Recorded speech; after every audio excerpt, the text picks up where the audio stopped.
All right, so hi everyone. Good afternoon and welcome to our webinar on cultivating well-being in the workplace. We have with us today very experienced speakers in our panel, including our own board director, Mr. Rajkumar Parma, who will be moderating today's session. So let me just give a short intro about each of the speakers before we start the session proper. So Mr. Rajkumar owns a 24-year-old travel agency specializing in educational and corporate tours to all parts of the world.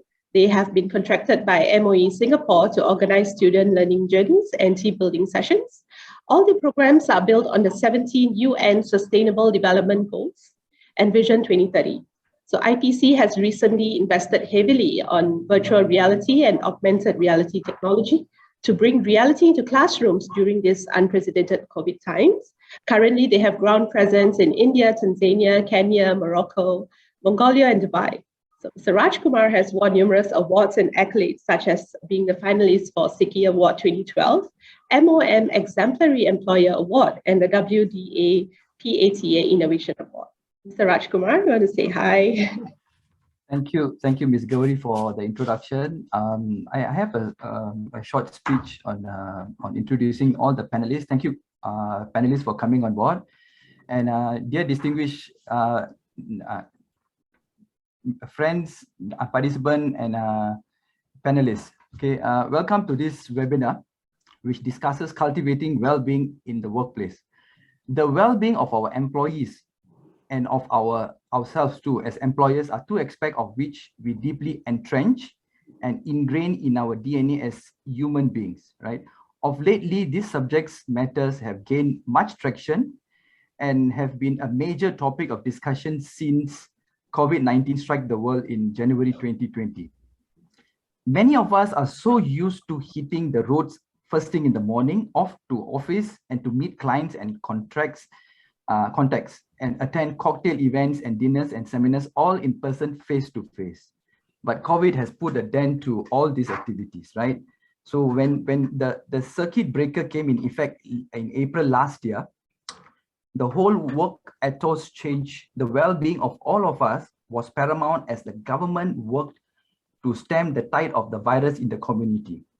Working from home has now became the default, right? Together with working from home came the need to go digital and work to get work done. COVID-19 has taught all of us to care and to share for one another. That is why this webinar is very timely. While the Singapore government relaxed conditions at work, play, and socializing, the ultimate is to continue to care and for the well-being of one another. One important subject being discussed in this session is about stress management. Stress management means taking care of one's mental health well-being, and this is also the area that has been of great concern of many of lately. SICKI and its members are fully behind the government initiatives to ensure that the well-being of its workers are well taken care of.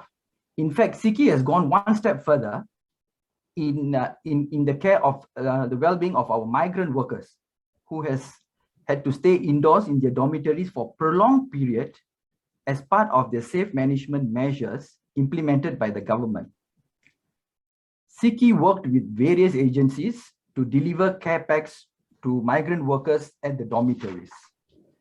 More recently, under the SICKI Care Initiative, a successful donation drive had just ended, and we have delivered many goodie bags and the need of essential to many migrant workers from India and Bangladesh who are actually on home recovery at the community facilities. I look forward in hearing from our subject experts, the panelists' view on enhancing the cultivation of well-being of our workers. And I wish everyone a fruitful, engaging webinar on a subject that touches the nerve of each and every one of us. With that, I thank all of you and do stay safe and stay healthy. Over to you, the subject expert panelists. Thank you. Thank you, Mr. Rajkumar. So we're going to start off with Mr. Jim Lippens.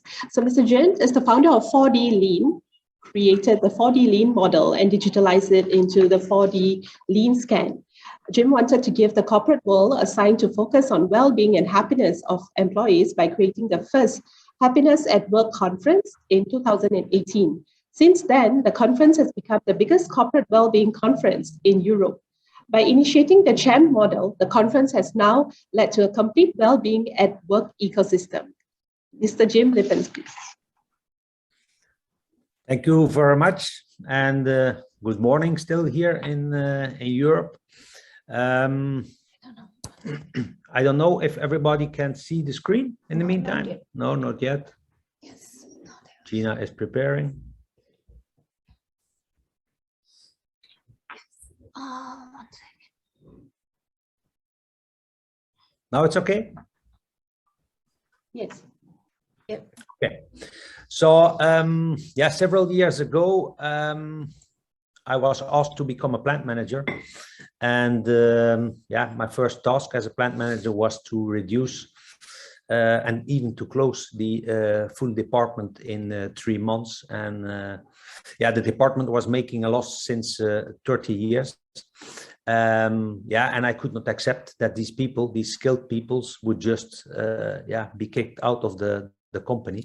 So I started working together with them, and I could save, in fact, all these people's jobs. And in the end, I made a summary. And that summary, I called it the 4D Lean model.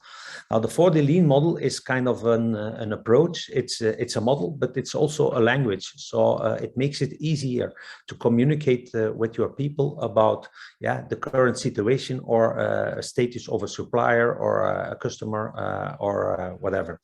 So I made a digital scan of this model. And in fact, you can look at this model as an individual, but you can also look at it as a company.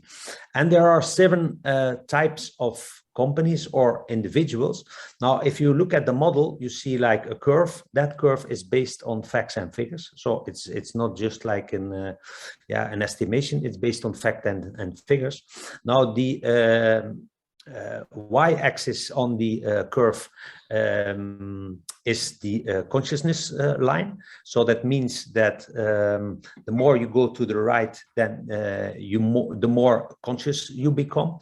On the it's on the x-axis it's a conscious line. On the y-axis it's all the positive elements in what you can have in a company. For example, engagement, safety, profit, innovation, etc. So you have seven types. The first type of companies is companies where not a lot is happening. They aim for status quo. They are happy with just keeping everything as it is. Now, what we see is the majority of companies is still like a company of the 1D type. These companies, they aim for control. They want to give direction to their employees what to do, and they see their employees kind of like lemons they can squeeze. They have a short-term vision, focusing mainly on money. Now, 2D companies, these are companies, they start looking for engagement. They start looking for win-win situations with their employees. So they are looking for continuous improvement and respect for people. Trust is there the key. So the moment that you don't have trust, you cannot enter the 2D phase. This is still a rather rational phase. What we see now is a lot of startups, they are in the 3D phase. On the left side, we have passion and talent. They are starting to focus on autonomy. They are looking for continuous innovation. And you see that the slope of all the positive effects is going slightly up. Now, the biggest improvements are you get the biggest improvement in the section, in the hard section. That is the right section of the 3D part. That is the moment that the leader dares to show his own vulnerability. The Harada method there is one of the methods coming from Japan that is really empowering that vulnerability and the mix between result and balance. Now, a lot of companies, they talk about well-being, about balance, about happiness at work. These are companies who at least enter part of their company strategy to purpose, mission, a better world, personal well-being, etc. Now, what we saw recently is that a lot of spiritual companies show up. They are focusing on or aiming for wholeness. They are talking about flow. They are talking about alignment, energy, and they even talk about love. But the majority of the corporate world is not ready for this. And yeah, also here, what I try to say is try to incorporate parts of 2D, 3D, 3D plus, so the right side of 3D, and 4D. So it's not only 2D, 3D, 4D. For example, 2D, they will aim for quality, they will aim for structure, they will aim for procedures. Then you go to innovation, then you go to vulnerability, and then you go to well-being, balance, etc. Now you try to make like a combination of all these elements, and in fact you can measure the effect of your emotional intelligence on your effectiveness. Now in the scan, when you do the digital scan of this model, you will see that you can score yourself. So you answer questions, so you give the answers on the questions, and then you will see that everybody has kind of a pizza based on 0D, 1D, 2D, 3D, 3D plus, and 4D elements. Now you see, for example, here that when you do that scan also for an organization, that here are a lot of similarities between the individual and the organization. So here you see already that there's a good match between both. Now, in some cases, you will see that, yeah, the differences, they will be like rather big.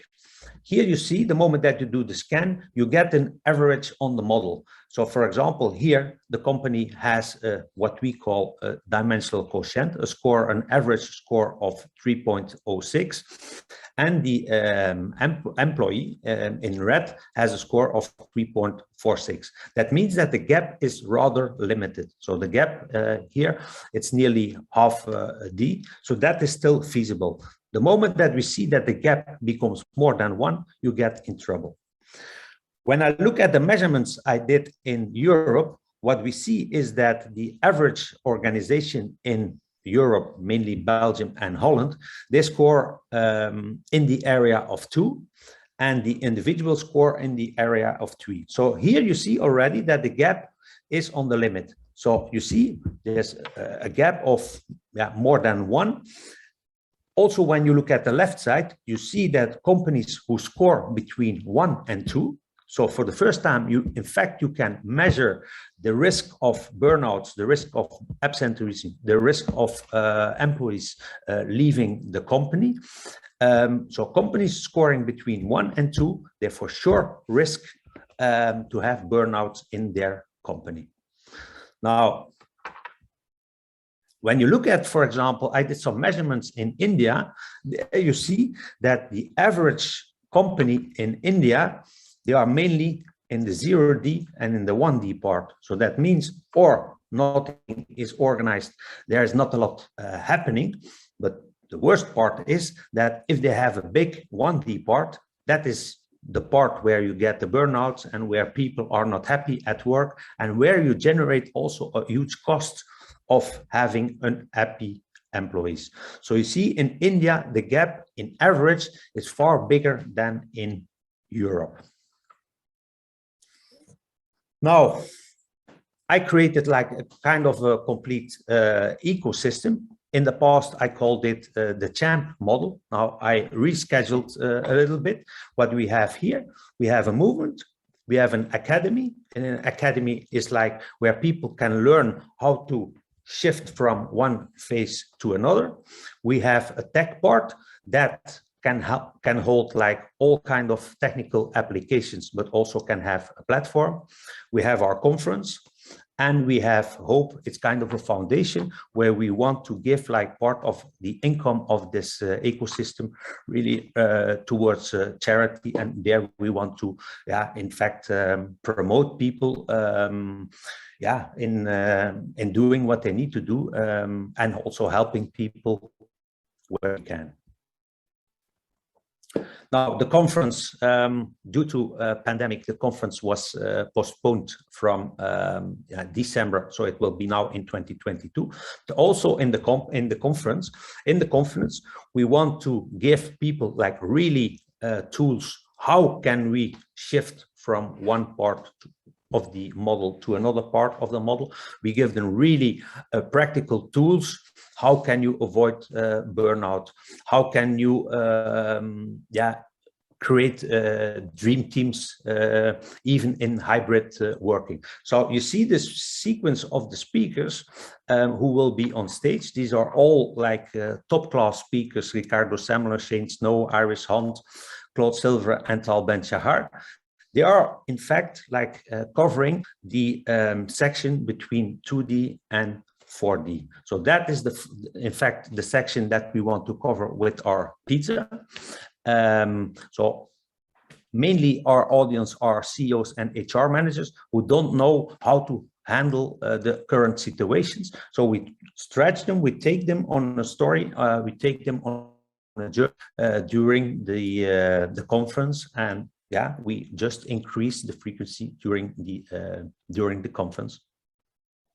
Now, for the people in Singapore, I'm really happy to see that a lot of is going on in Singapore. So people in Singapore who would like to follow the conference by streaming, there we created a link especially for Singapore. So I asked my colleague to create a link especially for the people now watching. So if you use the code Singapore, then you will get like you have to go on this link. Nisha, if you could paste the link. Yeah, if you go on link, yeah. Would you do it, Nisha, or should I do it? Yeah, okay. Yeah, if you click the link and you go and you use the coupon code Singapore, there's a special offer, right? Yeah, it's for the people watching now who want to follow the conference. It's the biggest happiness at work conference of Europe, especially for the people in Singapore. For being a pioneer in Asia, we offer them a special coupon code. And this is the new logo? Yeah, and this is a logo I especially created for Singapore. So yeah, just to be in the front row of happiness and well-being at work.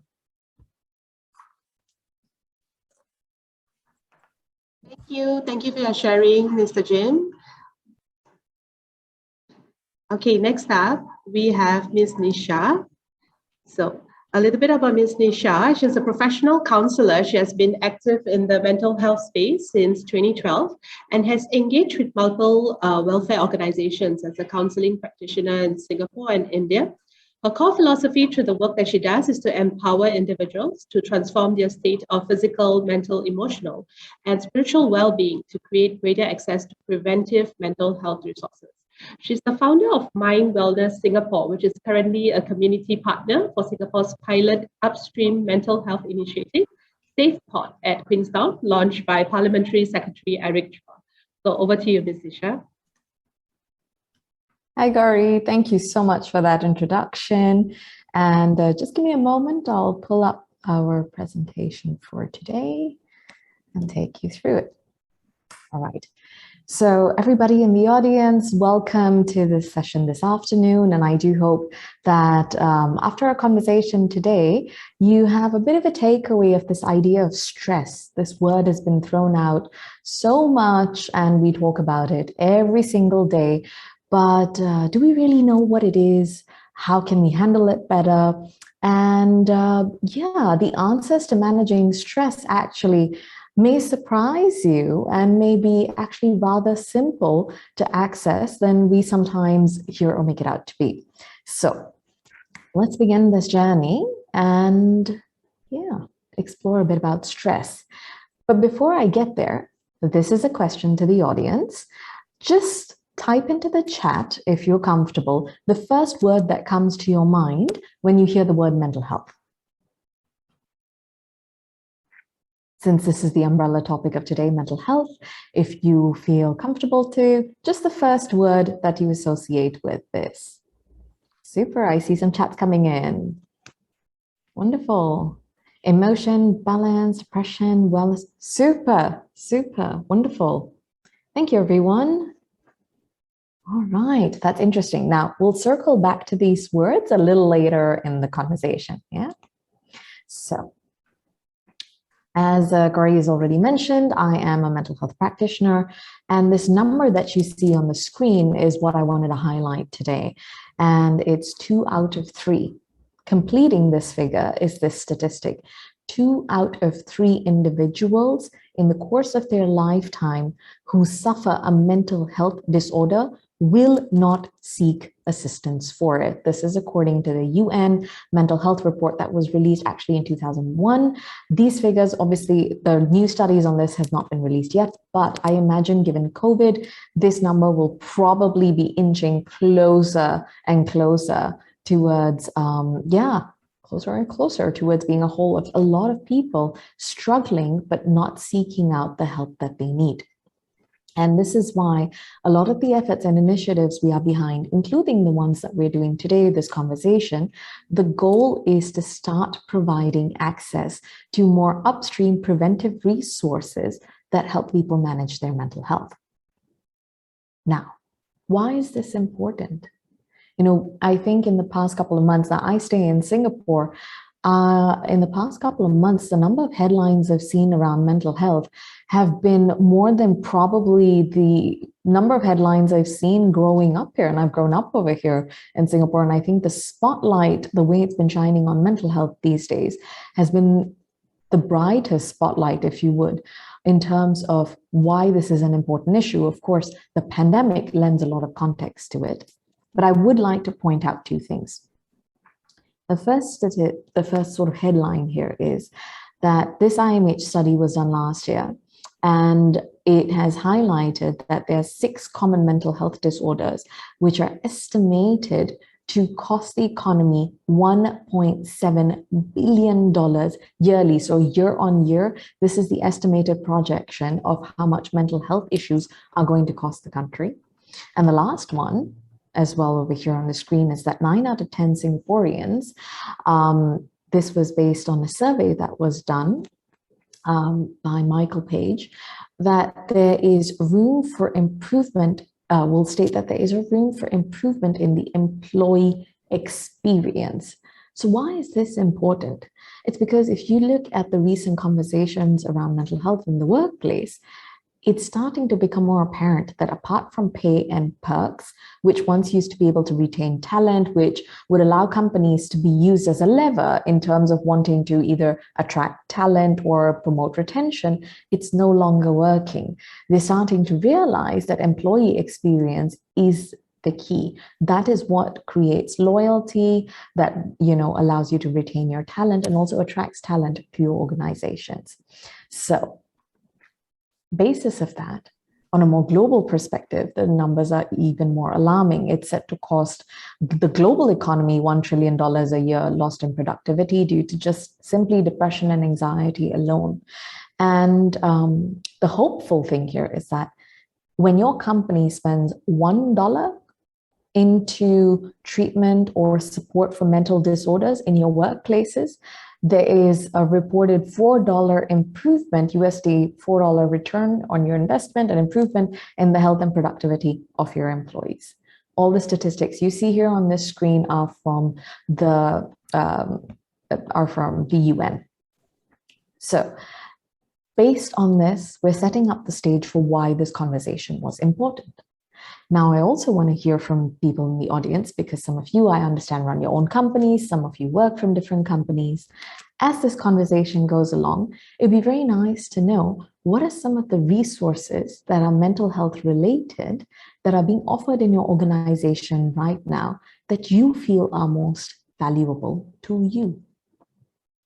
The reason I ask this question is actually to get us thinking a little bit in terms of what it is that we actually want in terms of mental health and well-being support. And this is a question that's usually dictated top down. It comes from upper management. They are putting measures across into place.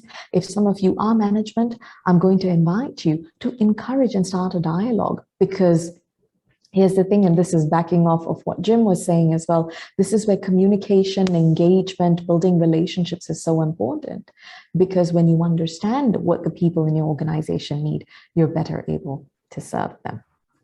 Someone has mentioned, Mr. Ramesh said, a well-stocked pantry. See, wonderful. Now, if you were the CEO or the leaders over here having that kind of feedback, if you have a couple of people saying that a good stock pantry is what you need to keep the fuel going, look at what you can start to do in terms of creating this sense of support and wellness in the workplace. Now, how does this connect to the most ever important topic of conversation today? Oh, I apologize. Let's come back a little bit. Yes, stress. So, creating environments which support a sense of well-being is what we are after. But before we can even get there in terms of creating environments that support and help us to manage stress, let's break down what it actually is. Now, on the screen that you see, you're going to see what we would commonly refer to as a feelings wheel. Now, stress is different for every single one of us.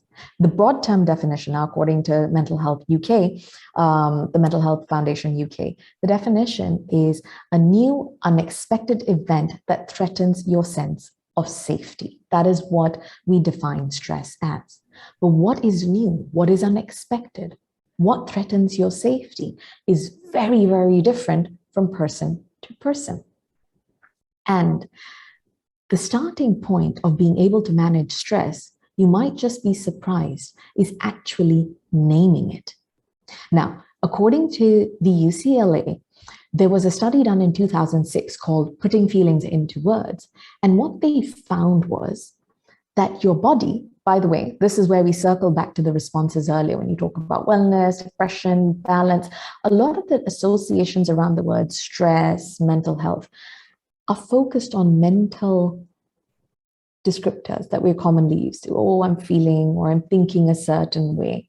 And it's very mind-based, but actually stress is a body-based physiological response as well. And you'd be surprised, just being able to name it. So according to that study, it reduces the body's immediate stress response. So say, for example, you had, now bringing this back to the workplace, you've had an altercation, an argument with a colleague of yours. You're not happy about it. You're not being able to submit your project on time, for example, and you can't get along. Maybe you're feeling, let's see, frustrated. And then you come back from that situation, and then you realize there's this lingering feeling of unsettledness, uneasiness. It will feel different for different people in their body. Some people may start to feel a bit, their breathing is faster. They might notice some tension in their shoulders or their neck, for example. So what happens is, in that moment, if you can just take a pause to say, I'm frustrated, what that actually does is the part of our brain, which is called the amygdala, which releases the body's anger, or say, for example, in this case, fight, flight, stress response, it doesn't get fully activated. Just the act of naming your stressor actually activates what you would call your prefrontal cortex. And that, which we will get to in just a moment, is what allows us to be able to manage and calibrate our responses. So maybe your colleague was irritating you at a level or annoying you, or frustrating you at a level that's somewhere here. But your response jump may have been somewhere here. So the research shows that if you actually name your stressor, I'm frustrated, I'm angry, even if it's mentally to yourself, I feel infuriated, hostile, humiliated, whatever that word is, you actually prevent a full-blown response of that stressor. So that I thought was very interesting. And just as a practice, if we even start doing that on a regular basis, which is naming our emotions, we get into a habit of being able to regulate our body's responses to it a bit better.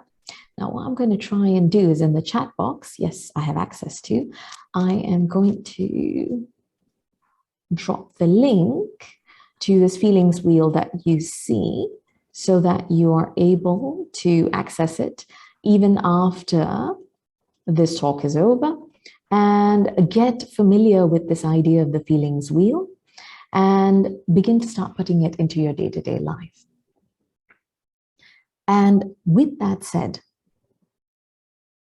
as I was describing to you earlier, this is what the body's stress response looks like.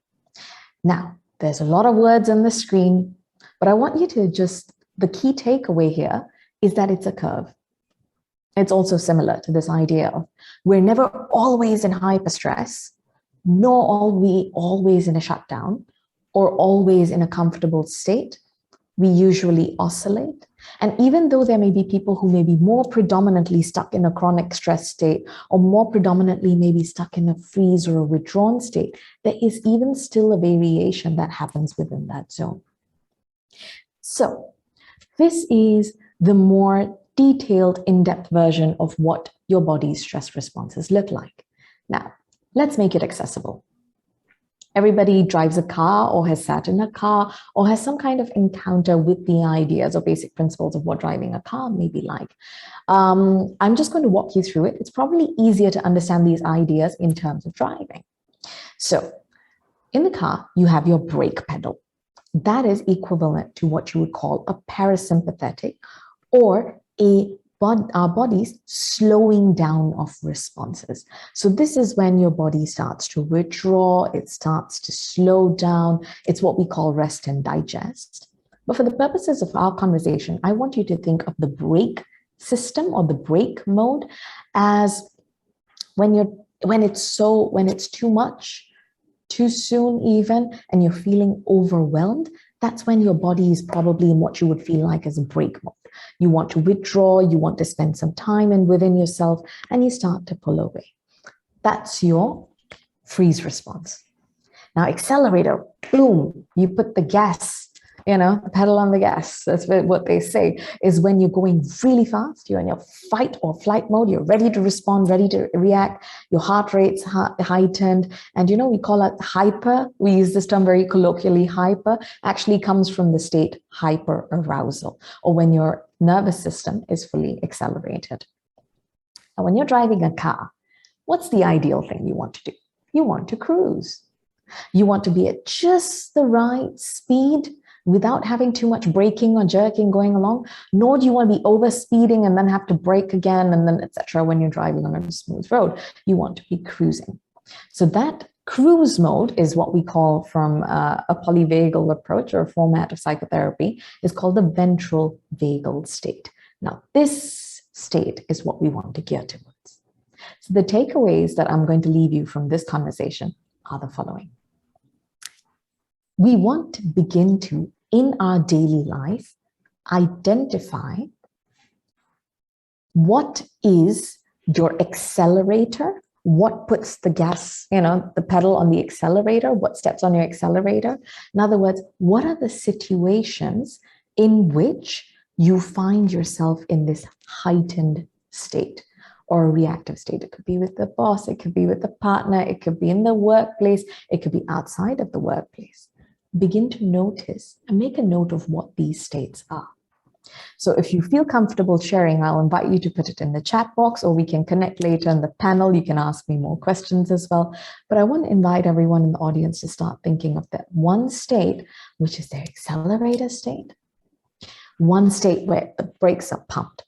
Now, and this one is like more commonly, say, for example, if there are parents involved here and when the kids are all over the place and, you're doing your work from home and it just becomes too much and you're like, I need 5 minutes. Or you're in the office and maybe it's year-end time, like we're coming to the end of the year and you're rushing to close things out and it's just too much. And you find yourself saying, you know what, I need to withdraw.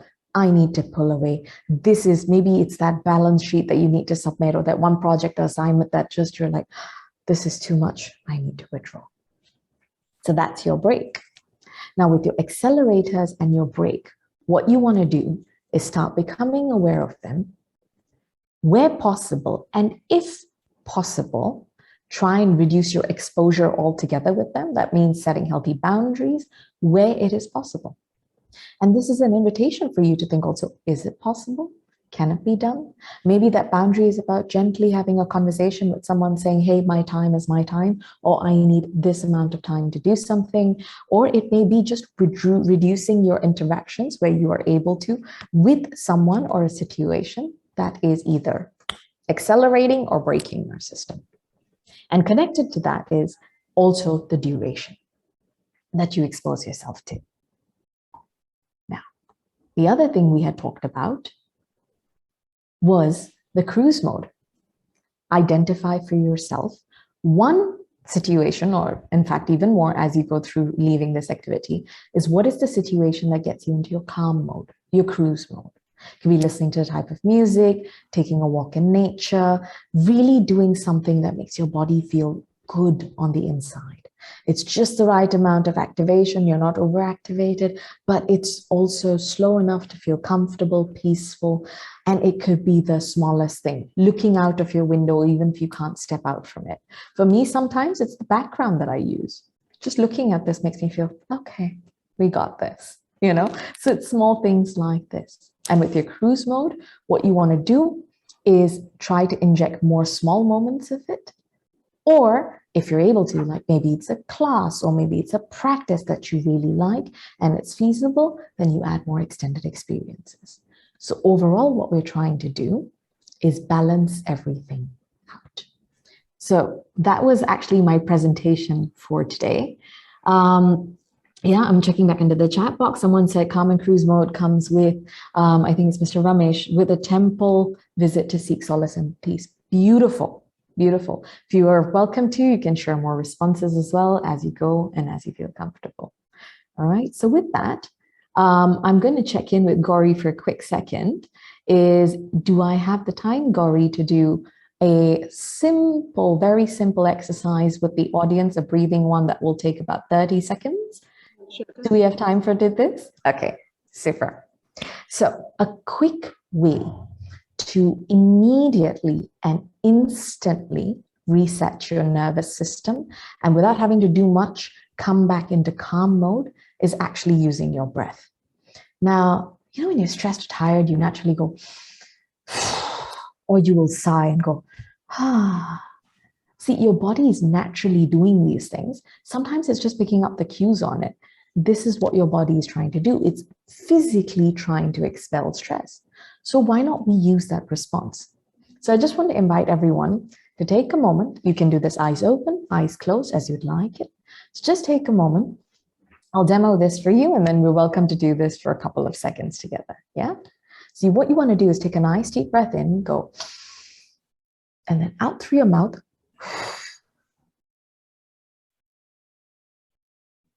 If you're wearing a mask right now and you're outdoors, then I invite you to practice this a little later because you wouldn't want to be doing this wearing a mask, yeah?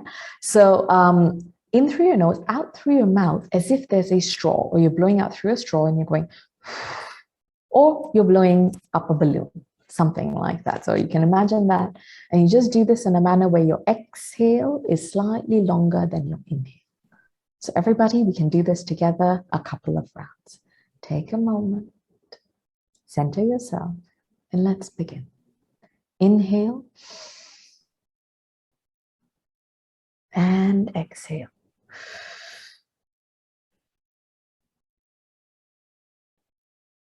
One more time. Inhale and exhale.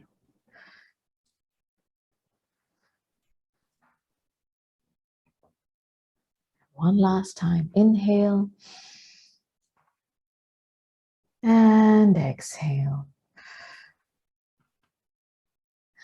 So in between a meeting, you're running to dash, you don't have a moment and you really are feeling the jitters, coming back to just before you start the next thing. If you can manage a couple of rounds, even brilliant. Helps you to begin to reset the system. That's the basic, like your first aid 101. But what will help over time is these two. Finding out in your day-to-day life, what are your accelerators and brakes and how you can reduce the impact of them in your life. So you want to start to decrease the encounters you have with them at home, even in the workplaces. And the second thing you want to try and do is how can we add more cruise mode elements? So, it can just be as good as everyone's drinking today, getting yourself your favorite cup of tea, coffee, whatever you'd like to drink, spending some time, just being with yourself, whatever it is, wherever we can inject more cruise mode will keep us in a balanced state. So that is my time today. I hope everyone's enjoyed it. And I'm going to pass this back to Gauri. And that will be all from my end. Thank you. Thank you, Ms. Nisha. I'll keep in mind that technique, rather feeling calm right after that. So everyone, next we have Dr. Anu with us. Dr. Anuradha Rao is an academic entrepreneur, a netizen, and a cyber parent. She founded Cyber Cognizance to spread greater awareness about the opportunities and dangers of new technologies to individuals and corporations.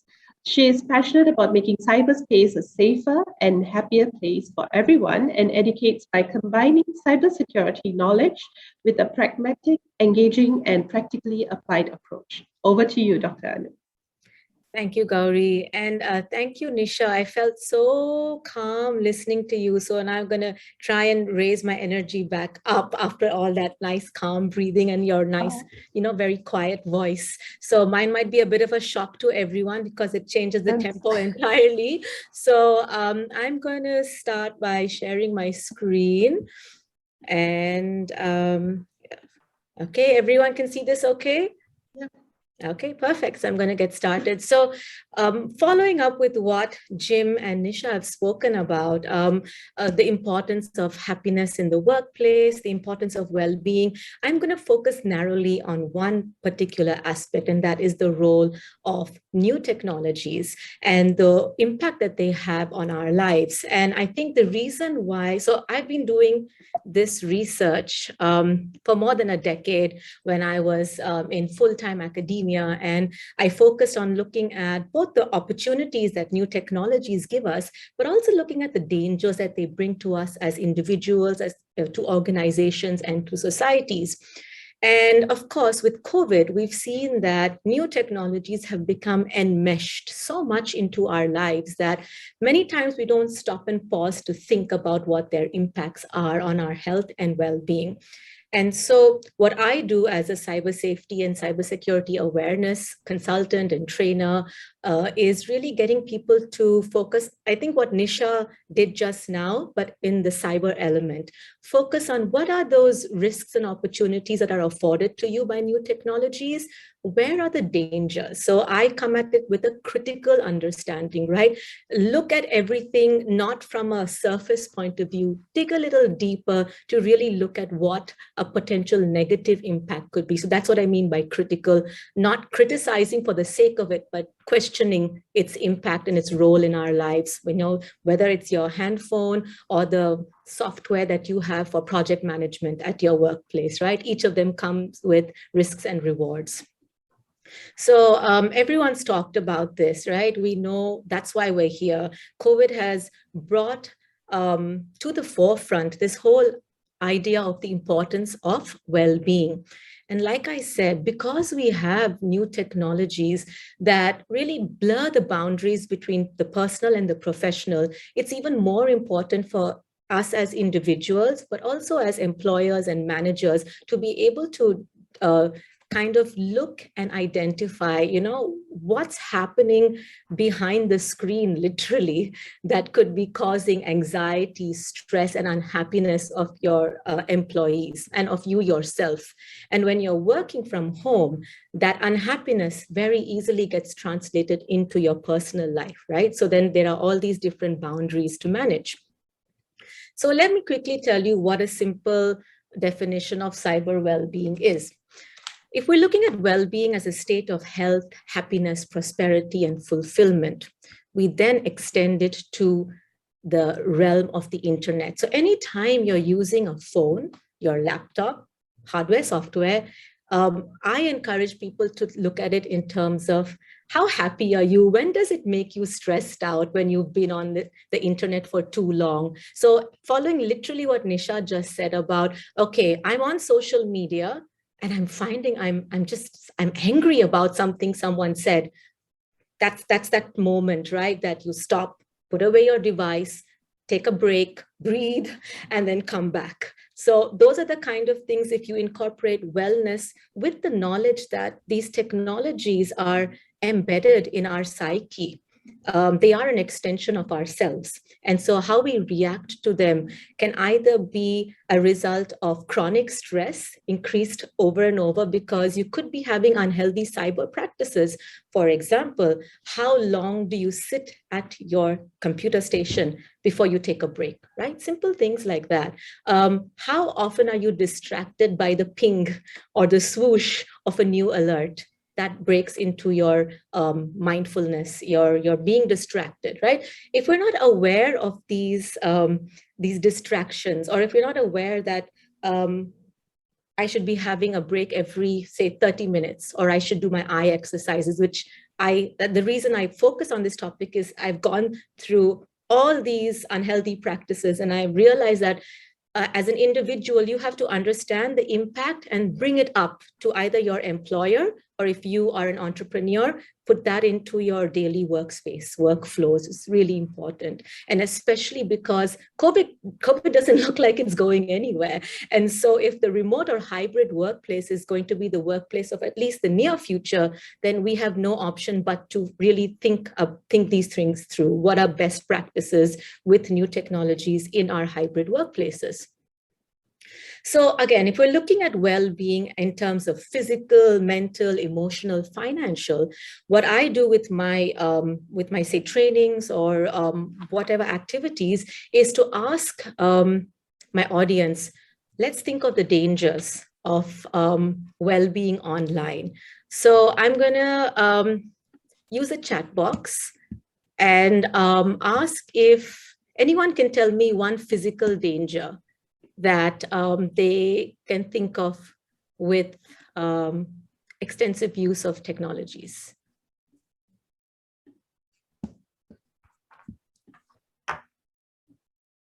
What is a danger to our physical well-being? Bad eyesight, yes. Anything else? Posture, yes. Fatigue, for sure, right? So like if the moment we understand these, sleep takes a huge hit because we're probably doing something like, yes, overly hooked on addiction. Addiction is a huge problem. And we're not really, if we are combining work technology and processes with personal technology and processes through the day, you can imagine the cognitive overload that we're putting on ourselves, right? So those are the kind of things that we have to keep thinking about. Mental and emotional stress comes from, again, I'm not sure if any of you are aware of this, but research shows that the longer you spend on the internet, the more likely you are to have stress and anxiety and depression. And as this especially is the case with social media. So whether it's Facebook, LinkedIn, anything that makes you see what other people are doing and gets you to compare, that's going to make you unhappy. So that's another thing to be mindful of. And yes, Ramesh, you're absolutely right. When employers and bosses expect instantaneous replies, that is very problematic because, again, there's no proper boundaries. Those haven't been set yet. Those expectations and discussions between employers and employees haven't been had. So that's another aspect that has to be incorporated by managers and employers into, regular work systems. Now, I've put financial well-being also because I'm also a cybersecurity trainer. And I talk about the fact that if we aren't aware of basic cyber hygiene, if we don't know what types of cyber crimes are out there and how to keep ourselves, our documents, our devices safe, we could end up on the wrong side of a cyber crime, which means that there are financial penalties we could pay. But because as an individual, you're connected to your company, internet or network, it could very well end up that your company pays the price and clicked on a phishing link or ransomware. That's a huge financial problem later, right? So everything is interconnected. What I'm trying to say is with the cyber, it's mind, body, finances, personal, professional, they're all interlinked. And that's how we'll have to start looking at it holistically. not just as, separate silos, which we've been doing so far. I think the time now is to really integrate all these elements and bring them to the remote workplace, right? There's physical workplaces are not going to happen, at least in some parts of the world, for a while now. And so mindsets need to change as well. So as I said, what should people be thinking about when they're talking about cyber wellness in the workplace? So the first thing is, of course, work-life boundaries. So who in the company is going to ensure that there is a boundary? Who is responsible for this? And maybe can technology play a role? Can there be a shut-off time that, that everyone doesn't need to work? Or can there be replies that, hey, I will attend to you tomorrow at my working hours, right? So what are those kind of boundaries to ensure that your employees have harmony in their lives, right? So I think the amount of time spent online, how long should working hours be? And again, the health impacts are all aspects of workplace wellness and cyber wellness combined. Now, just the last two slides that I have is for individuals, if you're entrepreneurs or if you're managers and bosses. So these are some of the things that you need to think about to get cyber wellness working in your companies, which is who manages these boundaries? What kind of technology are you using? I think if you're at the stage where you're trying to introduce new technology, think about its impacts from the beginning, not as an afterthought. So what could be the impacts right up front rather than dealing with burnout, work, stress, mental fatigue later? So that's one thing. The other is how can you limit the impacts of stress and exhaustion? Based on the kind of tech you're using. So what is social media? What role does it play? Are you considering its impact on your employees? Does social media need to be used in your company, for instance, for official interactions? Those kind of things. Do an inventory, stock taking of what tech is there and how your employees feel about it. Is it helpful to them? If it's not, then you should be figuring out other tech to use. And then finally, and this is a subject that I'm really very passionate about, is how do you and your employees and people communicate? How do you behave online? Do you follow principles of good etiquette, cyber etiquette? Are you communicating respectfully and empathetically? And those are all key factors for extensive online communications, and that they are key to have in HR policies, because you don't want instances of workplace harassment or cyberbullying happening in the remote workplace, right? So these are other aspects of cyber wellness that come into being. So finally, for any of us to really figure out how to critically understand what cyber wellness involves, it involves how do you and your employees use and manage their devices? Are you aware of the benefits and limitations of new tech? What are your behaviors and communication practices? Are they clearly defined? What is cyber harassment? What is cyber, do you have those already in your HR policies? And finally, safety and security is both for your company's devices and data, but most importantly for your people. And I think that has to be something that comes right up front from the beginning. And yes, I'm done with my presentation. And if anyone wants to contact me, this is where you can find me. Thank you. Thank you, Dr. Anu. Okay, next up we have Ms. Gina. So Ms. Gina is India's first conscious music artist, transformational coach, and well-being tech entrepreneur. She is the founder of Conscious Music Code, a unique music-based method she invented for well-being and personal transformation. She creates immersive, multisensory, experiential journeys with her conscious music to unleash the hidden brilliance in people's lives. She empowers people to take charge in transforming and harmonizing their inner world using musical triggers for a sustained sense of well-being. Ms. Gina, over to you. Hi, everyone. I'm so excited after hearing all of this and then going into my musical journey with all of you. I'm going to kind of stitch up everything that everyone said, starting from Jim, Nisha, and Dr. Anuradha. I think that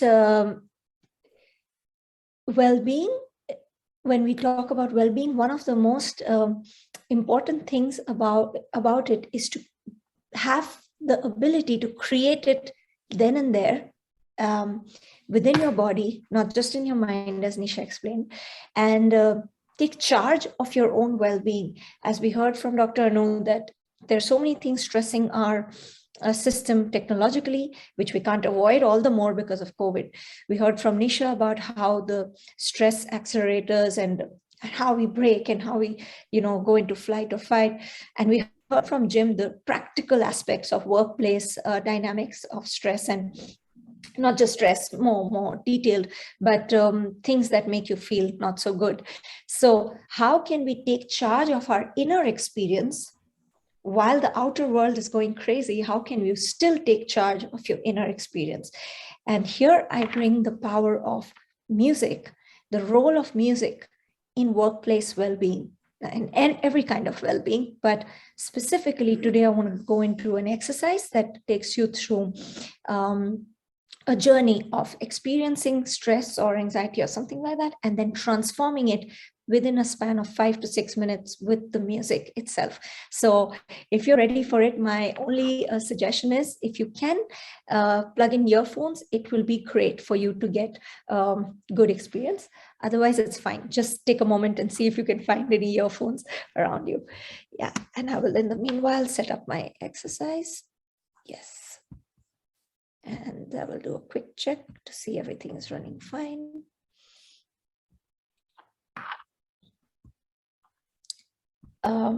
Just let me know if you can hear this. Yeah. Yes. Okay. So I want you to, yes, just close your eyes and allow yourself to slowly and gently immerse in this sound that I'm playing for you. Allow the sound to be absorbed, not just through your ears, but through your entire body. And then just float in this sound for a bit.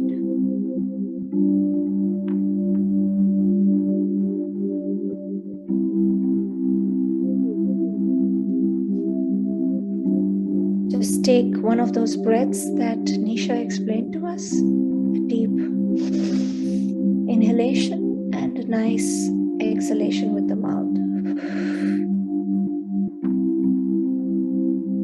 And now, once you feel a bit relaxed and immersed in the sound, I'm going to introduce another sound to you, and I'm going to ask you to think of something while you listen to it.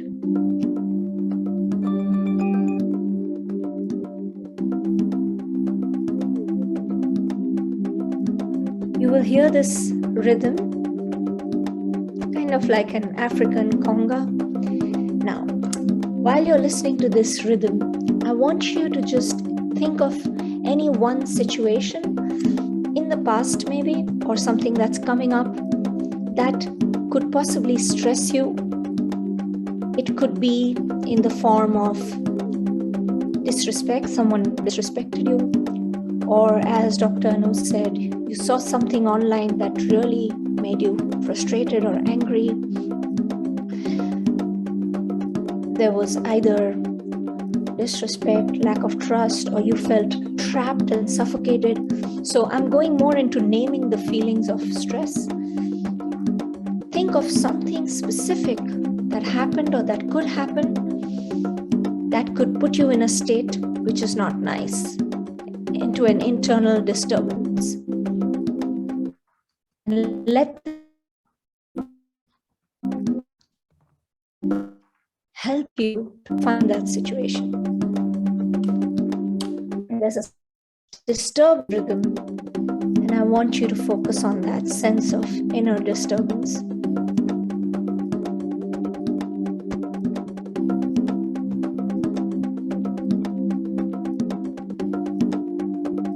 So I'm hoping you have a situation which has put you in a slightly stressed out state.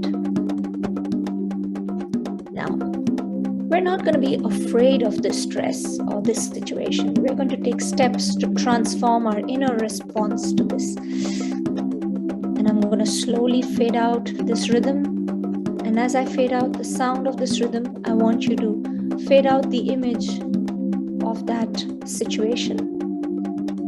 And so you can stop thinking about it slowly, and we're going to step into a different kind of experience, and we will visit the situation at the end again.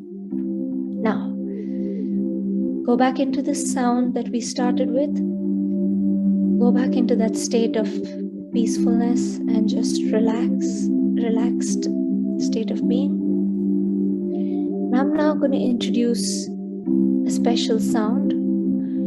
When I do that, just pay attention to it. It's going to come up now. Here we go.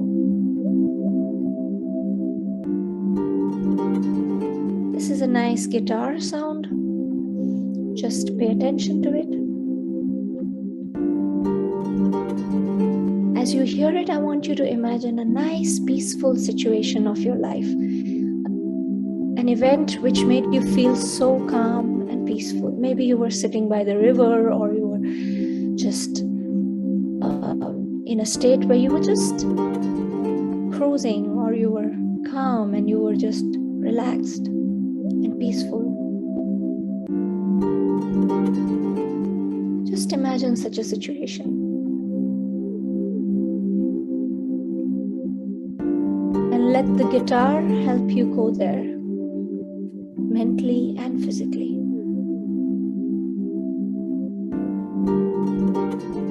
Notice where you feel this sense of peace and relaxed state in your body.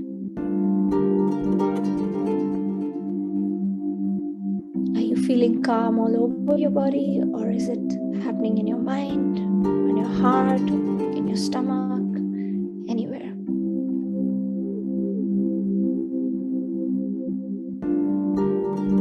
And now I'm going to fade this sound out, and I'm going to move into a different sound, which is this. As you listen to this sparkly sound, just pay attention to it. And think of something that made you really joyful and happy. Something that made you innocently happy, like how a child feels happy. Maybe somebody praised you, or maybe you got that full stocked pantry, or you got, it could be just something very innocent. And go back to that situation where you felt this, and allow your body to sense that joy and that happiness. And notice where you feel it in your body. Where in your body do you feel the happiness?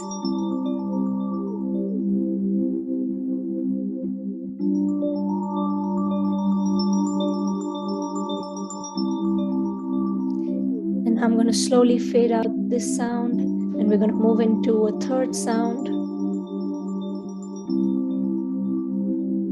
Here's a beat. It's strong.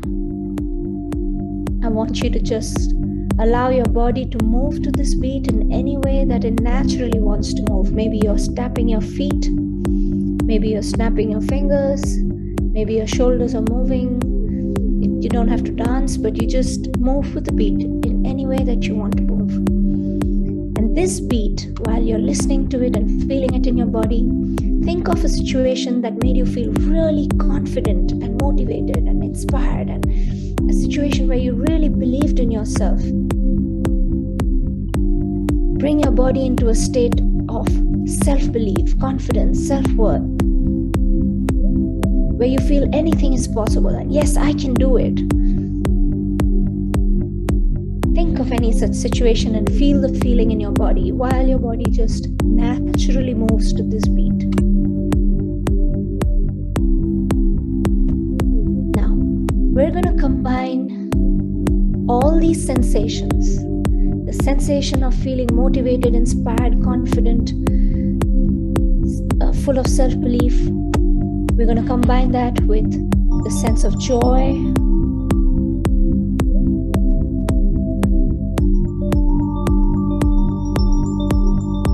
So you're motivated and you're joyful. And you have an inner state of peace.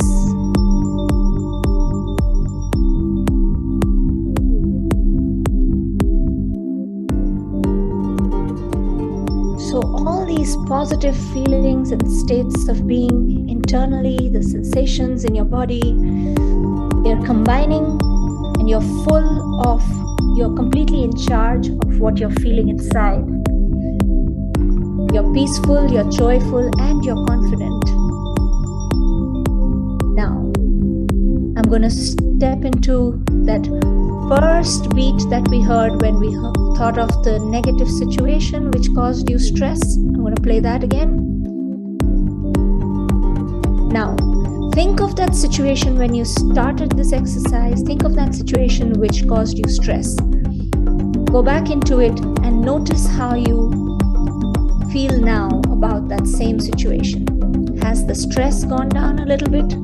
Are you feeling slightly better in your body, in your mind? Remember this beat that took you into the stress? Go back into it, but this time you can choose to respond without stress. You can choose to respond with joy, with self-belief that yes, I can handle this, and with an inner sense of peace. So no matter what is happening outside, you are in charge of how you feel inside. Stay with the sensation of joy and peace and motivation in your body. Hold on to those sensations.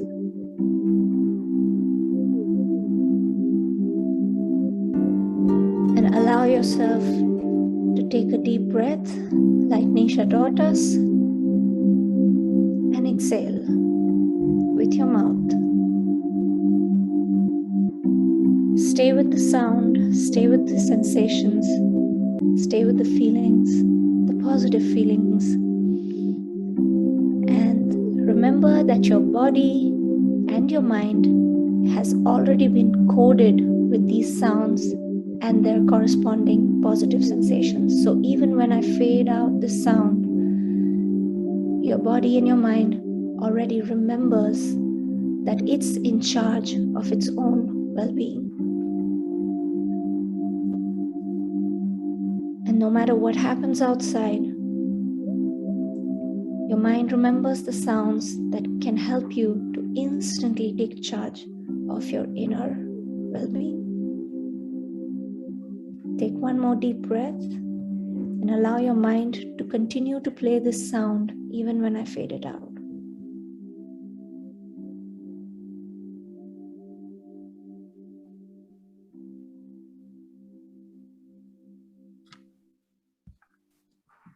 Thank you so much.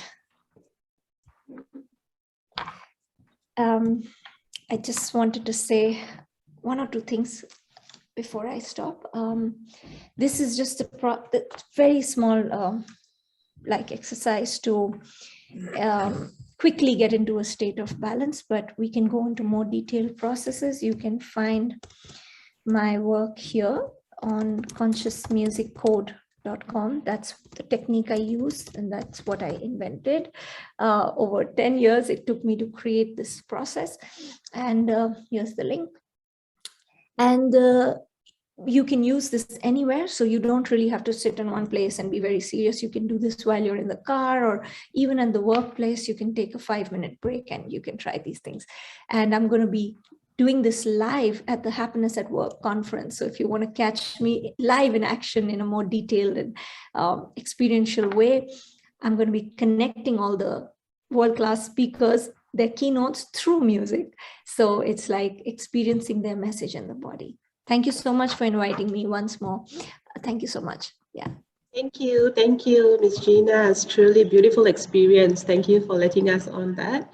I'm just gonna put up all the panelists here. Let's address some questions before we close for today's session. Yeah. We have about Over to you, Mr. Rajkumar. Yeah, okay. You know, guys, thank you so much for the session today.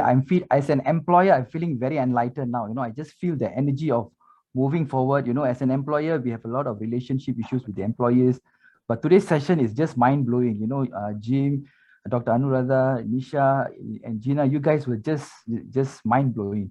Now I've got a couple of questions here on the Q&A. Now let's see who takes the question. Number one is from an anonymous attendee. Not very much is done in Singapore organization, in my opinion, to advocate or support mental health. What are your suggestions for employees to get employers on board with supporting mental health? So who wants to take this question? I'll take this question, Raj. Thank you. So I think, yes, that's a brilliant point. Employers need to understand that it's no longer optional to have this conversation. I think off the bat of COVID, it's all the more necessary. So communication is key. How I would suggest someone go about doing this is try and find an opening point, someone who is, a bit more, like could be a little bit more open, a little bit more receptive to the conversation in your chain of command, and then see how you're able to escalate this. But, here are some figures.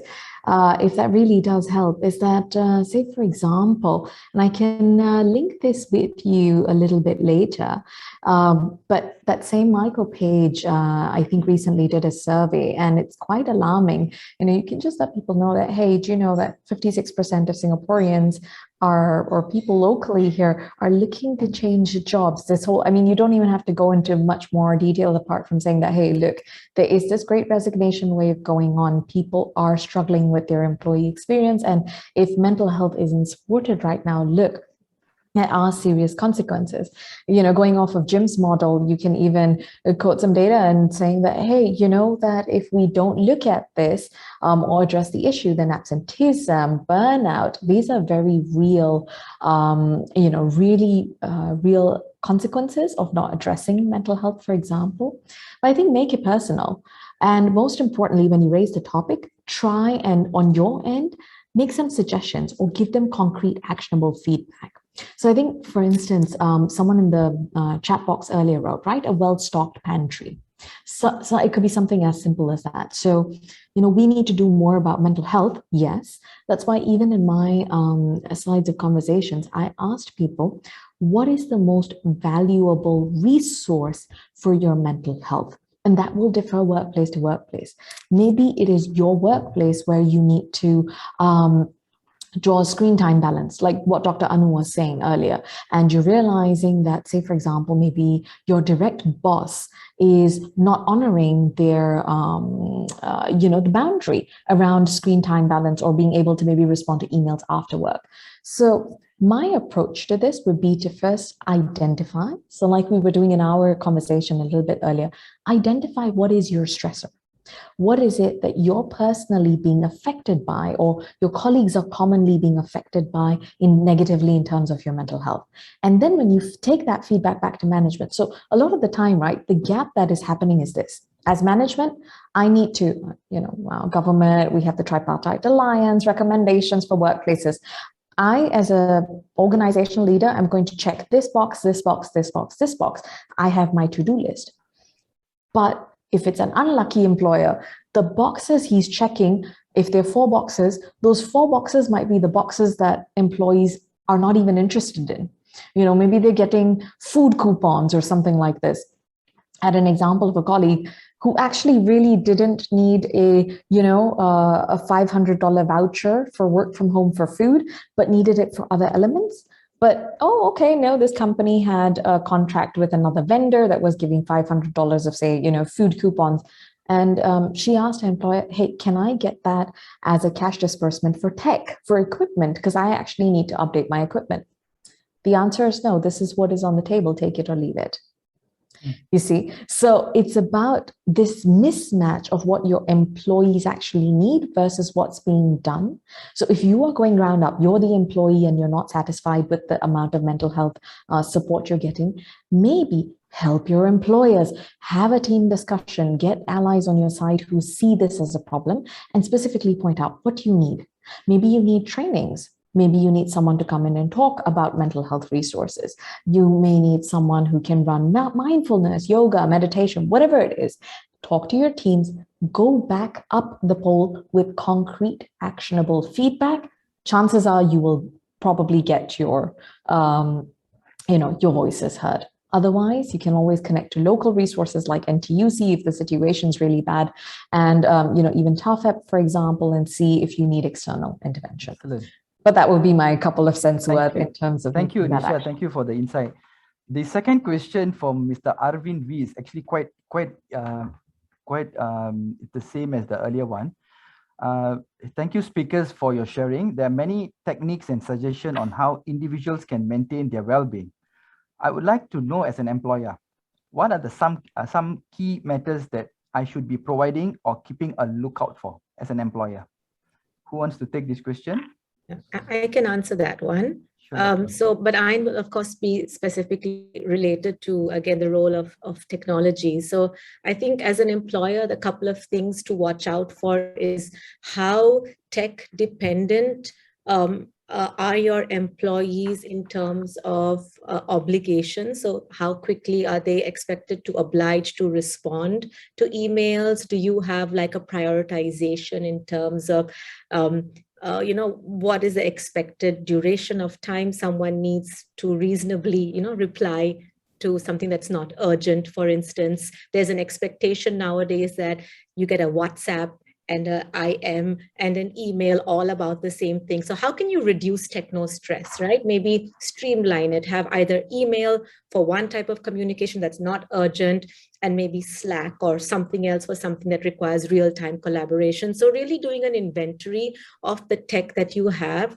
in your company and seeing, what is urgent, not urgent, what is I can do next week, for instance, or next month, and doesn't require someone to reply. So you do the inventory, then you can also talk about, do we have tech that we don't really need? Do we have too many softwares, for example, doing the same thing? So again, that's another example of what you can do as an employer.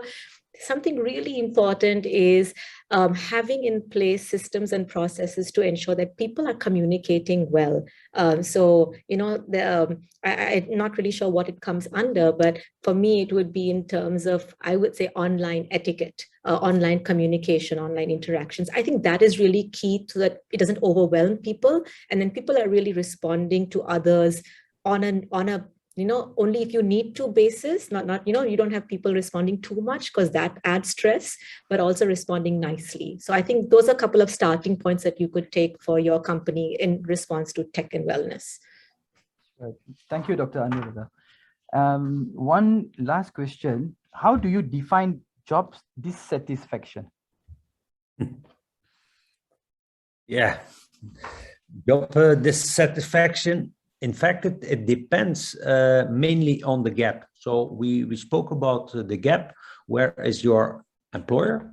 Where are you? What are you expecting from that company? And that depends on also your own level of consciousness. So for example, a production line worker will have other needs than somebody who is, for example, more conscious and is expecting more elements of well-being. Somebody who is on a production line, he really wants to have good quality, he wants to have safety, he wants to do work that is really valuable, that he does not have to rework all the things that he is doing. So that is one of the main things, like look at the gap, and as a company, just take initiative, because the initiative employees they take is just leave the company. When the gap is too big, they will just leave the company. Or you wait and you put as an employer your time in looking for new employees again and again and again and again, or you do something about it and you keep your best employees. But the thing is, what we see in the measurements we are doing is that millennials and Gen Z, they are evolving towards more consciousness, more and more to the right side of my model. Sustainability also, as a company, if you don't do anything about it, the gap is getting bigger and bigger, and you just lose all these components. Now, dissatisfaction is just based on what are you expecting and what is your company delivering. That is in fact the definition of dissatisfaction, and it depends on where you are as a company and as an employer. Jim, thank you so much. This has been really an exciting session, but I think the time wasn't enough, right? I think all of you will agree. 1 hour has never been enough to solve, employer-employees, the relationship. Due to constraint of time, we will have to end this. But before we end, I would like to say something. There was a speech by our Deputy Prime Minister and Coordinating Minister for Economic Policy, Ing Swee Keat, on the recent Workplace Summit on the 2nd of December 2021. He mentioned this. I thought this was relevant, so I should share. If you think about it, most of us spend a significant portion of our life at work.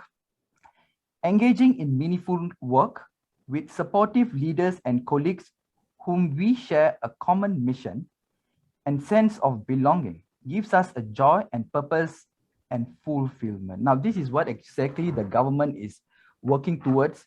Now, I'm happy that all of us are on this bandwagon, working towards a good cause. And I like what you said, Jim, on the topic of sustainability. Actually, I'm somebody who advocates sustainability, SDGs, on a big scale.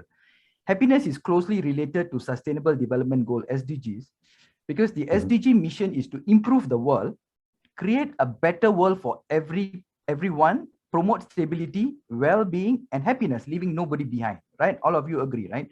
So I think we are on the same page. Now, lastly, but not least, I want to share something really interesting. Trade association and chambers, TACs that we call ourselves, CKIs, are key enablers in enterprise upgrading and industry development. We want to play a key role in helping companies enhance their competitiveness and capture new growth opportunity. Now, our fervent wish, CKI's fervent wish, is to help our members achieve highest level of happiness through the initiatives as today. Now, the members who are here, you are always welcome to call each of them here, the experts, the subject experts, and see how you can utilize their expertise in making, your work environment a better and a happy one. Now, we are not going to just be happy at work, but we need to continuously work towards being happy, right? I think this is important. And with that note, I'd like to thank all joining members and the panelists and participants in making this a successful event. And thank you, Gauri, for taking me on board. And I think all of you all enjoyed your time. Next time, we will look into a longer time. And thank you once again for this opportunity. And on behalf of SIKI, I'd like to thank all of you again. Thank you. Thank you. Thank you, everyone. Thank you. Thank you for having us. Thank you for the good moderation, Raj.